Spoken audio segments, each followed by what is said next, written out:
సిద్దిపేట జిల్లా హుస్నాబాద్ పట్టణంలో దివంగత ముఖ్యమంత్రి డాక్టర్ వైఎస్ రాజశేఖర్ రెడ్డి జయంతి వేడుకలు ఘనంగా నిర్వహించారు. ఆయన చిత్రపటానికి పూలమాలలు వేసి నివాళులర్పించారు.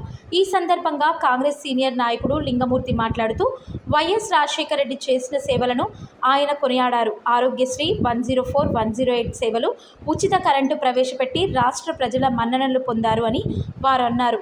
ఈ కార్యక్రమంలో కాంగ్రెస్ పార్టీ శ్రేణులు, నాయకులు, కార్యకర్తలు పాల్గొన్నారు. హుస్నాబాద్ అంబేద్కర్ చౌరస్తాలో డాక్టర్ వైఎస్ రాజశేఖర రెడ్డి గారు మాజీ ముఖ్యమంత్రి గారి 75వ పుట్టినరోజు సందర్భంగా కార్యక్రమంలో ఉన్న కాంగ్రెస్ నాయకులు, యూత్ కాంగ్రెస్ నాయకులు, మున్సిపాలిటీ గారికి ఈ ప్రాంతానికి చాలా అవినాభావ సంబంధం. వారు ప్రతిపక్ష నాయకుడిగా ఉన్నప్పుడు మా ప్రస్థానం పాదయాత్రలతో హుస్నాబాద్ రావడం జరిగింది. మొత్తం ఎమ్మెల్యే మంచి చౌరస్తాల పెద్ద సబ్మిట్ బస్ యాత్రలు కూడా వీడికి రావడం జరిగింది. మళ్ళీ ముఖ్యమంత్రి అయినాక కూడా ఆయన హెలికాప్టర్లు వచ్చి 9/9/2007 సంవత్సరం నాడు ఆయన ఫౌండేషన్ వేసాడు. 3 ప్రాజెక్టులు గౌరవెల్లి, గడ్డిపల్లి, తోటపల్లి ప్రాజెక్టు. అంటే ఈ ప్రాంతం మీద ఆయనకు ఎనలేని ప్రేమ ఉన్నది. ఇప్పుడు మన ఎమ్మెల్యే, మన మంత్రివర్యులు పొన్నం ప్రభాకర్ రాజకీయంగా కరీంనగర్లో పార్లమెంట్ని నిలబెట్టింది కూడా వైఎస్ రాజశేఖర రెడ్డి గారు. ఇట్లా ఎంతోమందికి రాజకీయ జీవితం ఇచ్చాడు.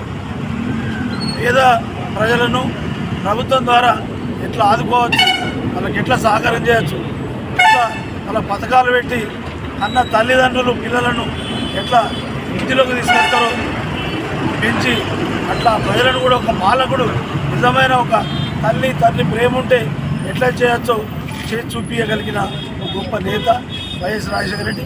కుటుంబ నేపథ్యం మీద కొన్ని ఫ్యాక్షన్ అతీతాన్ని విమర్శలు, మానవతావాది, హృదయం ఉన్న వ్యక్తి, చాలా గొప్పవాడు.